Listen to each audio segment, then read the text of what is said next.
Farouk has quickly risen to the top of his class, a natural leader. He's training hard to become a professional policeman, but it's not his first time firing a weapon.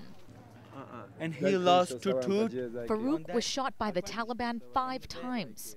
Even though many of the recruits have been fighting the Taliban since they were kids, they say the training they're getting from the coalition is crucial to becoming a legitimate officer. Very good. Your shot, your shot.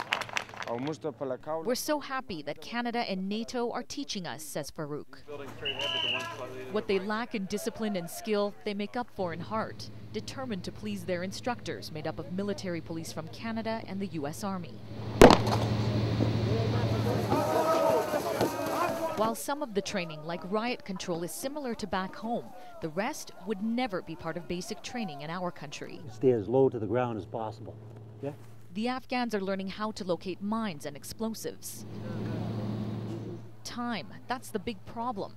Training for the ANAP, or Afghan National Auxiliary Police, is only 2 weeks long. Many of the new recruits are dispatched to some of the most dangerous parts of southern Afghanistan just 2 hours after graduation. A recent U.S. government report said the Afghan police are poorly trained. Security checks are weak, creating a breeding ground for militias and criminals. Taliban fighters have actually been caught trying to infiltrate this course. The trainers say they're trying to do everything possible on a security front to make sure that doesn't happen. But in the same breath, they will also tell you that they wouldn't be surprised if they're actually training the enemy right now. We work hard to train everybody the same, no matter who they are. Unfortunately, you know, there is that chance that it could be a Al-Qaeda member or a Taliban member that got into the program and they're trying to learn what we're doing. Just tell them if they can get ready, we'll walk over there. We're going to have our tank behind us.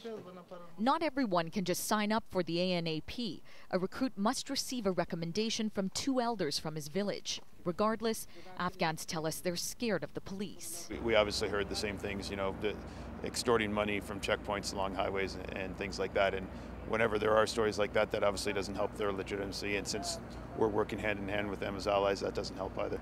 Please help me about the salary. The Brigadier General of the Afghan National Police strongly believes there would be no corruption if his officers were paid fairly. Use that bravery to protect those that you love. Almost 1,400 Afghans have graduated from the 2-week training course. The government of Afghanistan's goal, 11,000 ANAP. Despite the challenges, the Canadians say eventually we need to transfer security to them, and that some training is better than no training at all.